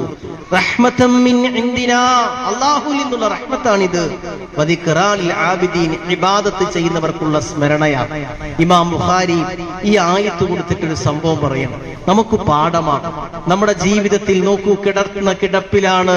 വയനാട് ഉരുൾപൊട്ടലിൽ എത്രയോ ആളുകളെ കാണാതെ പോയി. കിടന്ന കിടപ്പിൽ കിടക്കുമ്പോഴും ഉറങ്ങുമ്പോഴും ഭാര്യയുമായി ഒരുമിച്ച് ശയിക്കുമ്പോഴും മക്കളുമായി ഒരുമിച്ച് കിടക്കുമ്പോഴും നാളത്തെ പ്രഭാതം ഖബറിലാണ്, ബർസഖിലാണെന്നറിയാതെ ആയിരങ്ങൾ ഈ ദുനിയാവിൽ നിന്ന് വിട പറയുമ്പോൾ, പ്രിയപ്പെട്ടവരെ, മഹാനായ അയ്യൂബ് നബി നമുക്ക് ഓർക്കാൻ സാധിക്കണം. അയ്യൂബ് നബി അലൈഹിസ്സലാത്തു വസ്സലാം ആ നഷ്ടബോധങ്ങളെല്ലാം മാറ്റിവെച്ച് റബ്ബിനോട് തേടിയപ്പോ, റബ്ബിൽ തവക്കുലാക്കിയപ്പോ, ഇമാം ബുഖാരി ഹദീസ് കൊടുത്തിട്ട് പറയണ്, അയ്യൂബ് നബി അലൈഹിസ്സലാത്തു വസ്സലാമയുടെ ദുആ അല്ലാഹു സ്വീകരിച്ചു. അദ്ദേഹം കുളിക്കാൻ വേണ്ടി കേറിയപ്പോ വസ്ത്രം അഴിച്ചു മാറ്റി. പുറത്ത് ഭാര്യ കാവൽ നിൽക്കും. ഇനി ആരെങ്കിലും പുറത്ത് വേണമല്ലോ, രോഗിയല്ലേ. 2 നീദ്രവയാണ് അല്ലാഹു സൃഷ്ടിച്ചത്, കുടിക്കാനും കുളിക്കാനും. കുടിക്കാനുള്ള നീദ്രവയിൽ നിന്ന് അയ്യൂബ് നബി കുടിച്ചു, കുളിക്കാനുള്ളതിൽ നിന്ന് കുളിച്ചു. ആ ഹദീസിൽ വിശദീകരിക്കുകയാണ്, അയ്യൂബ് പുറത്തേക്ക് ഇറങ്ങിയപ്പോ ഭാര്യ ചോദിക്കാണ്, അന്ത അയ്യൂബ്, അന്ത അയ്യൂബ് എന്ന് പറഞ്ഞാൽ നീയാണോ അയ്യൂബ്, നീയാണോ അയ്യൂബ്? അതെ, ഞാൻ തന്നെയാണ്. ആ സമയത്ത് അല്ലാഹു സുബ്ഹാനഹു വ തആല വെട്ടുകിളികളെ, ജറാദും മിന ദഹബ് എന്നാണ് ഹദീസിലുണ്ട്, വെട്ടുകിളികളെ ഇങ്ങനെ ഇറക്കി. അയ്യൂബ് നബി ഒരു തുണി വിരിച്ചിട്ട് ആ സ്വർണ്ണക്കട്ടികളാകുന്ന വെട്ടുകിളികളെ കൂമ്പാരമായി കൂട്ടിവെച്ചു. നഷ്ടപ്പെട്ടു പോയ ആരോഗ്യം ആദ്യം അല്ലാഹു കൊടുത്തു. 2 സ്വർണ്ണക്കട്ടികൾ അല്ലാഹു ഇറക്കി കൊടുത്തു. എന്നിട്ട് അല്ലാഹു ചോദിച്ചു, ഹൽ അഗ്നിയതുക യാ അയ്യൂബ്, അയ്യൂബേ, ഞാൻ നിന്നെ പൈസക്കാരനാക്കിയില്ലേ, ഐശ്വര്യമുള്ളവനാക്കിയില്ലേ, ധനികനാക്കിയില്ലേ, ഇത് മതിയോ നിനക്ക്? ആ ക്ഷമക്ക് അല്ലാഹു ദുനിയാവിൽ കൊടുത്ത പ്രതിഫലമാണ്. അയ്യൂബ് നബി പറഞ്ഞു, പടച്ചോനെ, നിന്റെ ബർക്കത്തില്ലാത്ത ഒരു ഖൈറും എനിക്ക് വേണ്ട. നിന്റെ ബർക്കത്താണ് എന്റെ ഖൈർ, നിന്റെ ബർക്കത്താണ് എന്റെ സമ്പത്ത്. ഇതാവണം ഒരു വിശ്വാസിയുടെ നിലപാട്. ഞാൻ അവസാനിപ്പിക്കാൻ, പ്രിയപ്പെട്ട സുഹൃത്തുക്കളെ, നിങ്ങൾ നോക്കൂ, ഹദീസുകളുടെ വിഷയത്തിൽ നമ്മൾ സ്വീകരിക്കേണ്ട നിലപാട് എന്താണ്? ഹദീസുകളുടെ വിഷയത്തിൽ കൃത്യമായ നിലപാട് നമുക്കുണ്ടാവണം. അള്ളാഹുവിന്റെ റസൂല് ഒരു കാര്യം പറഞ്ഞാൽ, ഇപ്പോ ഉദാഹരണം ഞാൻ നിങ്ങളോട് പറയാം. നമ്മുടെ ബുദ്ധി വെച്ചിട്ട് ദീൻ പഠിക്കാൻ നിന്നാൽ നമുക്കൊന്നും പഠിക്കാൻ പറ്റില്ല. ഖുർആൻ എന്താ പറഞ്ഞത്? വമാ ഊതീതു മിനൽ ഇൽമി ഇല്ലാ ഖലീല. അള്ളാഹു നിങ്ങൾക്ക് കുറച്ച് ഇൽമ മാത്രമേ നൽകിയിട്ടുള്ളൂ. ബുദ്ധി വെച്ച് ചിന്തിക്കാൻ അള്ളാഹു സുബ്ഹാനഹു വ തആല പറഞ്ഞു. ബുദ്ധി വെച്ച് എല്ലാം നമുക്ക് അളക്കാൻ പറ്റില്ല. നോക്കൂ, അലി റളിയല്ലാഹു അൻഹു പറയുന്നു, ഖുഫയിൽ തടവുമ്പോൾ, ഖുഫയിൽ തടവാന്ന് പറഞ്ഞാൽ യാത്രക്കാരൻ ഒളിവെടുത്ത് ഷോക്സ് പോലെയുള്ള പാദരക്ഷ മാത്രമല്ല, ഈ നെരിയാണി ഉൾപ്പെടെ മറയുന്ന പാദരക്ഷ ധരിച്ചാൽ 3 ദിവസം അത് ഊരാത്ത കാലം അത്രയും 3 ദിവസം വരെ യാത്രക്കാരന് ഖുഫയിൽ തടവാം, ഷോക്സിൽ തടവാം, ഊരിയാൻ പറ്റൂല. സ്ഥിരതാമസക്കാരന് 1 ദിവസവും തടവാം. ഇത് എവിടെയാണ് തടവേണ്ടത്? ബുദ്ധി വെച്ച് നിങ്ങൾ പറയും, എവിടെയാണ് തടവേണ്ടത്? മോൾ ഭാഗമാണോ തടവേണ്ടത്? താഴ്ഭാഗമാണോ തടവേണ്ടത്? എവിടെ തടവേണ്ടത്? നമ്മുടെ ബുദ്ധി വെച്ചിട്ട് എവിടെ തടവേണ്ടത്? താഴ്ഭാഗത്തിലേക്ക്. അലി റളിയല്ലാഹു അൻഹു പറയും, ലൗ കാന ദീനു ബിർറഈ, എന്റെ അഭിപ്രായമാണ് മതമെങ്കിൽ, എന്റെ ബുദ്ധിയാണ് മതമെങ്കിൽ, എന്റെ തീരുമാനമാണ് മതമെങ്കിൽ ഞാൻ തടവുക ഖുഫയുടെ താഴ്ഭാഗമായിരിക്കും. വലാകിൻ, പക്ഷേ റഅയ്തു റസൂലല്ലാഹി സ്വല്ലല്ലാഹു അലൈഹി വസല്ലം, അല്ലാഹുവിന്റെ റസൂൽ ചെയ്തത് ഖുഫയുടെ മുകൾ ഭാഗത്താണ്. ദീൻ ബുദ്ധി വെച്ചാണെങ്കിൽ താഴ്ഭാഗം തടവണം, അലി റളിയല്ലാഹു അൻഹു പറയേ, പക്ഷേ റസൂൽ ചെയ്ത മോൾ ഭാഗത്താണ്. ഇതാണ് സ്വഹാബത്തിന്റെ നിലപാട്. ഇസ്രാ മിഅ്റാജ് നമുക്ക് എങ്ങനെ അംഗീകരിക്കാൻ പറ്റും?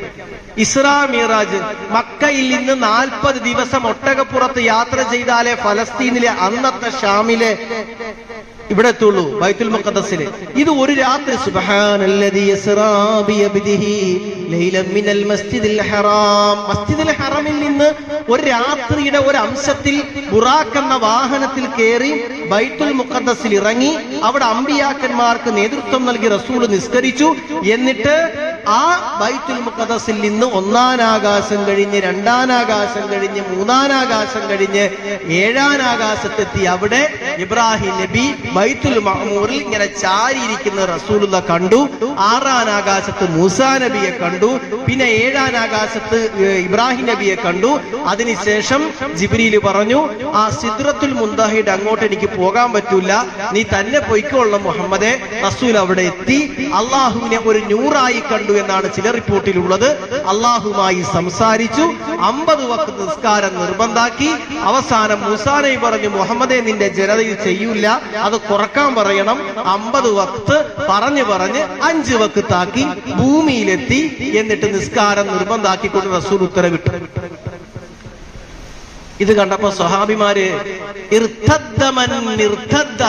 മുർത്തദ്ദായവരൊക്കെ പോയി. ഇത് കണ്ടപ്പോ ഇതെന്ത് മുഹമ്മദ് പറയുന്നു, ഇതെന്ത് ഭ്രാന്താണ് ഈ പറയുന്നത്, ഇത് എങ്ങനെ അളക്കാൻ കഴിയും ബുദ്ധി കൊണ്ട്? നമ്മുടെ ആളുകളും പറയല്ലേ, ഞാൻ ഈ കൊച്ചിയിൽ ഖുത്ബ കഴിഞ്ഞ് പുറത്തേക്ക് ഇറങ്ങിയപ്പോ ഒരാൾ കൈപിടിച്ച് പറഞ്ഞു, ഉസ്താദേ ഖുത്ബയൊക്കെ കൊള്ളാം, പക്ഷേ മിഅ്റാജ് ഞാൻ അംഗീകരിക്കില്ല. ഇങ്ങനെ അംഗീകരിക്കാതെ സ്വഹാബത്ത് കുറെ ആളുകൾ പോയി, മുർത്തദ്ദായി പോയി, സ്വഹാബത്ത് മുർത്തദ്ദായി പോയി. അപ്പോഴാണ് കച്ചവടം കഴിഞ്ഞതാ വരുന്നു ആര്? അബൂബക്കർ സിദ്ദീഖ് റളിയല്ലാഹു അൻഹു. കച്ചവടം കഴിഞ്ഞ് വന്നപ്പോ മക്കയിലെ മുശ്രിക്കീങ്ങൾ പിടിച്ചു, അബൂബക്കറെ അറിഞ്ഞോ വല്ലതും? നിന്റെ മുഹമ്മദിന് വട്ടായി, നിന്റെ മുഹമ്മദിന് ഭ്രാന്തായി. കാര്യം എന്താ? മുഹമ്മദ് പറയുന്നു 7 ആകാശങ്ങളുടെ അപ്പുറത്ത് പോയി പടച്ചവനെ കണ്ടിട്ട് നിസ്കാരമാക്കി, ഇപ്പൊ നിർബന്ധാക്കിയിട്ട് ബുറാഖ് എന്ന വാഹനത്തിൽ കയറി വന്നിട്ടുള്ളെന്ന് പറയുന്നു. എന്താ നിന്റെ അഭിപ്രായം? നമുക്ക് വേണമെങ്കിൽ പറയാം, അങ്ങനെ പറഞ്ഞു. അങ്ങനെയാണെങ്കിൽ മുഹമ്മദ് നബിക്ക് എന്തോ പ്രശ്നമുണ്ടല്ലോ. അബൂബക്കർ സിദ്ദീഖ് അങ്ങനെയല്ല കേട്ടോ പറഞ്ഞത്. അബൂബക്കർ സിദ്ദീഖ് പറഞ്ഞു, റസൂൽ അങ്ങനെ പറഞ്ഞിട്ടുണ്ടോ? ഞാനൊന്ന് ചോദിക്കട്ടെ. പ്രവാചകന്റെ അടുത്ത് ചോദിച്ചു, നബി ഇങ്ങനെ ഉണ്ടായിട്ടുണ്ടോ? അതെ. അപ്പൊ റസൂലിന് ഭയങ്കര സങ്കടമാണ്. ഭാര്യ മരിച്ചുപോയി, മൂത്താപ്പ മരിച്ചുപോയി, ജനങ്ങൾ ഈ വിഷയത്തിൽ ഒറ്റപ്പെടുത്തി. റസൂൽ സങ്കടപ്പെട്ടിരിക്കുമ്പോ ഇനി പിടിവള്ളി അബൂബക്കർ സിദ്ദീഖൊക്കെ ഉള്ളൂ. അബൂബക്കർ സിദ്ദീഖ് പറയും, അങ്ങനെ പറഞ്ഞോ റസൂലെ? അതെ അതെ അബൂബക്കറെ, ഞാൻ കണ്ടു, സത്യാണ് അബൂബക്കറെ. അബൂബക്കർ സിദ്ദീഖ് പറയുന്ന റസൂലെ പേടിക്കണ്ട, അങ്ങയുടെ സമീപത്ത് ജിബ്രീൽ വഹീയുമായി വരുന്നത് ഞാൻ ഇന്ന് വരെ കണ്ടിട്ടില്ല. പക്ഷെ ഞാൻ വിശ്വസിക്കുന്നുണ്ടെങ്കിൽ ഇതും ഞാൻ വിശ്വസിക്കും. മക്കക്കാര് ഞെട്ടിപ്പോയെന്ന് മാത്രമല്ല, അബൂബക്കർ ബിൻ അബി ഖുഹാഫ എന്ന് വിളിച്ച നാവ് കൊണ്ട് റസൂല് പിന്നെ അബൂബക്കർ ബിൻ അബി ഖുഹാഫ എന്നല്ല വിളിച്ചത്, അബൂബക്കർ സിദ്ദീഖ്. കണ്ടോ? ഇതായിരിക്കണം സ്വഹീഹായ ഹദീസുകളിൽ നമ്മുടെ നിലപാട്. ഈച്ചയുടെ ഹദീസ് കേൾക്കുമ്പോൾ നമ്മൾ ഈച്ച വെള്ളം നമ്മുടെ ഗ്ലാസ്സിൽ വീണാൽ നമ്മൾ കുടിച്ചേ പറ്റൂ നമ്മൾ പറഞ്ഞിട്ടുണ്ടോ? അങ്ങനെ പറയുമോ? ഒരുപാട് വെള്ളമുണ്ട്, ഈച്ച വീണ അടുത്ത ഗ്ലാസ്സിൽ വെള്ളം എടുത്ത് കുടിക്കാം. പക്ഷെ ഒരു മരുഭൂമിയിൽ അകപ്പെട്ടു പോയി, കുറച്ച് വെള്ളമുള്ളൂ, ഈച്ച വീണു, വേറെ വെള്ളമില്ല, ഇപ്പൊ എന്താ ചെയ്യാ? അല്ലാഹുവിന്റെ റസൂല് പറഞ്ഞു, ഒരു ചിറകിൽ ദാവുണ്ട് മറ്റൊരു ചിറകിൽ ദവാവുണ്ട്, നീ മുക്കിയിട്ട് എടുത്ത് കളയ. എനിക്ക് കുടിക്കാൻ പറ്റുമോ? കുടിച്ചോളൂ, കുടിച്ചില്ലെങ്കിൽ വേണ്ട. പക്ഷെ ഞാൻ അതിനെ തള്ളണം എന്തിനാ? നിഷേധിക്കണം എന്തിനാ? അള്ളാഹുവിന്റെ റസൂൽ പഠിപ്പിച്ച കാര്യല്ലേ? ഹജർ അസ്വദിന്റെ ഹദീസ് നമ്മൾ എന്തിനാ നിഷേധിക്കുന്നത്? സംസമിന്റെ ഹദീസ് നമ്മൾ എന്തിനാ തള്ളുന്നത്? അപ്പൊ സ്വഹീഹായ ഹദീസുകളെ നമുക്ക് സ്വീകരിക്കണം. സ്വഹീഹായ ഹദീസുകൾ ജീവിതത്തിൽ ഉൾക്കൊള്ളണം. പ്രാവർത്തികമാക്കേണ്ട ഹദീസുകളൊക്കെ പ്രാവർത്തികമാക്കണം. അതാണ് അള്ളാഹിനെ ഇഷ്ടപ്പെടുന്നവർ റസൂലിനെ പിൻപറ്റുക എന്ന് പറയുന്നത്. ഞാൻ അവസാനിപ്പിക്കുക. പ്രിയപ്പെട്ട സുഹൃത്തുക്കളെ, കൂട്ടുകാരെ, നമ്മള് വ്യക്തിപരമായി പല പ്രശ്നങ്ങളും നമുക്കിടയിൽ ഉണ്ടാവും. ഇന്ന നേതാവ് അല്ലെങ്കിൽ ഇന്ന പണ്ഡിതൻ അല്ലെങ്കിൽ ഇന്ന ആളുടെ ക്ലിപ്പ്, ഇതൊക്കെ നമുക്കിടയിലൊക്കെ ഉണ്ടാവും. പക്ഷേ നമ്മൾ നിൽക്കുന്ന ഈ കൂട്ടായ്മ പടച്ചവന്റെ സഹായമുള്ളൊരു കൂട്ടായ്മയാണ്. നിങ്ങൾ ചിന്തിക്കുക, എനിക്ക് ഈ കൂട്ടായ്മയൊന്നും വേണ്ടാന്ന് വിചാരിച്ച് ഈ പള്ളി പണിത ആളുകൾ അങ്ങനെ ഒരു ചിന്ത ഉണ്ടായിരുന്നെങ്കിൽ ഇവിടെ പള്ളിയും വരില്ല, ഇവിടെ മദ്രസയും വരില്ല, അല്ലേ? ഇവിടെ പള്ളി ഉണ്ടാവില്ല, മദ്രസ ഉണ്ടാവില്ല. നമ്മൾ ആദർശപരമായ ഒരു കൂട്ടായ്മയിൽ കൂടി നിന്നില്ലെങ്കിൽ ഒറ്റപ്പെട്ട് നിൽക്കുന്നവരെയാണ് ശൈത്താൻ പിഴപ്പിക്കുക. ഇനി ഇതൊന്നും വേണ്ടാന്ന് പറയുന്നവരും പഠിക്കാനും പഠിക്കാൻ ഇതൊന്നും വേണ്ടാന്ന് പറയുന്ന ആളുകൾക്ക് പോലും അവർക്ക് പഠിക്കാൻ സ്ഥാപനം ഉണ്ടായത് ഈ കൂട്ടായ്മ കൊണ്ടാണ്. അവര് പഠിച്ചതും ഈ കൂട്ടായ്മ കൊണ്ടാണ്. അവർ വളർന്നതും ഈ കൂട്ടായ്മ കൊണ്ടാണ്. അവരെല്ലാം നേടിയതും ഈ കൂട്ടായ്മ കൊണ്ടാണ്. വ്യക്തിപരമായ പ്രശ്നങ്ങൾ നമുക്കുണ്ടാവാം. പക്ഷേ സുഹൃത്തുക്കളെ നോക്കൂ, ഇതുപോലെ ശുദ്ധമായ തൗഹീദ് കേരളക്കരയിൽ മങ്കൂസ് മൗലൂദും റാത്തീബുകളും മൊയ്തീമാലയും പഠിക്കാത്തവനും ഓതാത്തവനെയും ഖത്തീബാക്കാൻ പാടില്ല എന്ന് പ്രമേയമെഴുതിയ മണ്ണിൽ നിന്ന് തൗഹീദ് പ്രചരിപ്പിച്ച് കേരളത്തിൽ മാറ്റമുണ്ടാക്കിയതിന്റെ നന്മ ഈ പ്രസ്ഥാനത്തിനുള്ളത് കൊണ്ടാണ് ആദർശ രംഗത്ത് ശക്തമായ നിലപാട് സ്വീകരിക്കാൻ നമുക്ക് സാധിക്കുന്നത്. അതുകൊണ്ട് ഈ കൂട്ടായ്മയെ നമ്മൾ തല്ലി തകർത്ത് നശിപ്പിച്ചു കളയും. എനിക്ക് പറ്റിയില്ലെങ്കിൽ ഞാൻ നിശബ്ദനാവുക എന്നുള്ളതല്ലാതെ. കാര്യം നിങ്ങൾ ആലോചിച്ച് നോക്കിയേ, ഈ മൂവാറ്റുപുഴ ടൗണിൽ ഈ പള്ളി വന്നത് എങ്ങനെയാ? ഈ കൂട്ടായ്മ കൊണ്ടാണ്. അതാണ് ഖുർആൻ പറഞ്ഞത്, ഒരു സമൂഹം നിങ്ങൾ ഉണ്ടാവണം, നന്മയിലേക്ക് ക്ഷണിക്കുന്ന, തിന്മ വിരോധിക്കുന്ന. കുറെ പ്രശ്നങ്ങൾ ഉണ്ടാവും, മനുഷ്യരാണ്. പക്ഷെ ഇതിലൊരു ഖൈറുണ്ട്. അള്ളാനെ മാത്രം ആരാധിക്കണമെന്ന് പറയുന്ന, എന്റെ നിലപാട് ഞാൻ പറയാം, പടച്ചവനെ മാത്രം ആരാധിക്കണമെന്ന് പറയുന്ന കാലം അത്രയും KNM-നൊപ്പം ഞാനുണ്ടാവും, മുജാഹിദ് പ്രസ്ഥാനത്തിനുണ്ടാവും. എന്ന് ഇതിൽ മാറ്റം വരുന്നു, അന്ന് ഞാൻ സ്വമേധയാവും. ആദർശ രംഗത്ത് വളരെ കണിശമായ നിലപാട് കൃത്യമായ രൂപത്തിൽ നമുക്ക് പഠിപ്പിച്ചു തന്നത്, അത് ഉമർ മൗലവിയുടെ കാലത്താണെങ്കിലും വക്ക മൗലവിയുടെ കാലത്താണെങ്കിലും KM മൗലവിയുടെ കാലത്താണെങ്കിലും അമാനി മൗലവിയുടെ കാലത്താണെങ്കിലും. അമാനി മൗലവിയുടെ പരിഭാഷ, കേരളത്തില് ഇതുപോലൊരു പരിഭാഷ ആർക്കാണുള്ളത്? അപ്പൊ ഇതിന്റെ നന്മകൾ നമുക്ക് ഉൾക്കൊള്ളാൻ സാധിക്കണം. മദ്രസയിലെ മീമ് ജഹന്നമിലെ മീമാണെന്ന് പ്രസംഗിച്ചിരുന്നാണ് നമ്മൾ മദ്രസ ഉണ്ടാക്കിയത്. ഇന്ന് 10,000-ലധികം മദ്രസ ഉണ്ടെന്ന്, മദ്രസ സംസ്കാരം ജഹന്നമിന്റെ സംസ്കാരമാണെന്ന് പഠിപ്പിച്ചവർക്ക് ഇന്ന് 10,000-ലധികം മദ്രസ ഉണ്ട്. ആര്യനെഴുത്ത് പാടില്ല, ഹറാമാണ്, ഇംഗ്ലീഷ് വിദ്യാഭ്യാസം പാടില്ല, ഹറാമാണെന്ന് പഠിപ്പിച്ചവരെ കൊണ്ട് ഇംഗ്ലീഷിലും മലയാളത്തിലും എഴുതിപ്പിച്ചത് മുജാഹിദ് പ്രസ്ഥാനം. പെണ്ണുങ്ങളെ വിദ്യാഭ്യാസം പഠിപ്പിക്കാൻ പാടില്ലെന്ന് പറഞ്ഞ നാട്ടില് ഇന്ന് പെണ്ണുങ്ങൾക്കിടയിൽ, സ്ത്രീകൾക്കിടയിൽ, സഹോദരിമാർക്കിടയിൽ അധ്യാപകരുണ്ടാക്കിയതും MBBS-കാരികളായ ഡോക്ടർമാരുണ്ടായതും മുജാഹിദ് പ്രസ്ഥാനത്തിന്റെ പ്രവർത്തനമാണ്. നിങ്ങൾ ഒരു കാര്യം കൂടി ചിന്തിച്ചു നോക്കി, നമ്മുടെ ഈ ചാവക്കാടും അതേപോലെ പൊന്നാനിയിലും ഭീമാപ്പള്ളിയിലും അതേപോലെ കാഞ്ഞിരമുറ്റത്തും ഉറൂസ് നടത്തി, ആനയെ കൊണ്ടുവന്ന് വെടിക്കെട്ട് നടത്തി, ചാവക്കാട്ട നേർച്ചയിൽ 2-3 സഹോദരങ്ങൾ ആനയടഞ്ഞ് മരിച്ചപ്പോ നമ്മുടെ നാട്ടിലെ ഉസ്താദുമാർ പ്രസംഗം നടത്തി. എന്താണെന്നറിയോ? ഇതൊക്കെ ഇസ്ലാമികമല്ല, ആന ഇസ്ലാമികമല്ല, കരിമരുന്ന് ഇസ്ലാമികമല്ല, DJ പാർട്ടി ഇസ്ലാമികമല്ല. ഇത് പറഞ്ഞാൽ ഞങ്ങളൊക്കെ മുജാഹിദായി പോകും. ഈ കഴിഞ്ഞ മാസം നടത്തിയ ഒരു അറിയപ്പെട്ട തട്ടമിട്ട് വാളനടത്ത ഉസ്താദ് പറഞ്ഞ, ഇതൊക്കെ പറഞ്ഞാൽ നിങ്ങൾ മുജാഹിദായി പോകും, എന്നെയൊക്കെ മുജാഹിദാക്കും. ഇങ്ങനെ പറയിപ്പിക്കാൻ ഉത്തരേന്ത്യയിലെ ഇതുപോലെയുള്ള മൗലാനമാർക്ക് പറയാൻ പറ്റാത്തതും കേരളത്തിലെ സമസ്തയിലും ദക്ഷിണയിലും പെട്ട ന്യൂനാന്യൂനപക്ഷമാണെങ്കിലും ഇങ്ങനെ പറയുന്നത് നമ്മുടെ ഈ കൂട്ടായ്മ ഉള്ളത് കൊണ്ടാണ്. ഇതില്ലെങ്കിൽ ഖബറിന്റെ മുമ്പിൽ പോയി സുജൂദല്ല, അതിനപ്പുറം നടത്തുന്ന ഒരു സമൂഹം ഉണ്ടാവും. അള്ളാഹു നമ്മെ കാത്തുരക്ഷിക്കട്ടെ. ഈ ഒരുമിച്ച് കൂടൽ അള്ളാഹു സ്വാലിഹായ അമലാക്കി തീർക്കട്ടെ. ഇതിന്റെ പിന്നിൽ പ്രവർത്തിച്ച അവർക്ക് അള്ളാഹു അർഹമായി പ്രതിഫലം നൽകട്ടെ. അള്ളാഹുവെ ദീർഘായുസ്സുള്ള ആഫിയത്തുള്ള തൗഹീദുള്ള ഈമാനുള്ള ജീവിതം ഞങ്ങൾക്ക് നീ പ്രദാനം ചെയ്യണേ റഹ്മാനെ. ജീവിതത്തിന്റെ വ്യത്യസ്ത മേഖലകളിൽ സംഭവിച്ചു പോയ എല്ലാ തിന്മകളും നീ പുറത്തു നൽകി ഞങ്ങളെ അനുഗ്രഹിക്കണേ നാഥ. അല്ലാഹുമ്മ ഗ്ഫിർ ലിൽ മുഅ്മിനീന വൽ മുഅ്മിനാത്ത് വൽ മുസ്ലിമീന വൽ മുസ്ലിമാത്ത് വൽ അഹ്യാഇ മിൻഹും വൽ അംവാത് ഇന്നക മുജീബു ദഅവാതി വ ഖാദിൽ ഹാജാത്ത്. اللهم أجرنا من النار، اللهم أجرنا من النار، اللهم أجرنا من النار. ربنا آتنا في الدنيا حسنة وفي الآخرة حسنة وقنا عذاب النار. آمين برحمتك يا أرحم الراحمين. وآخر دعائي الحمد لله رب العالمين. السلام عليكم ورحمة الله وبركاته.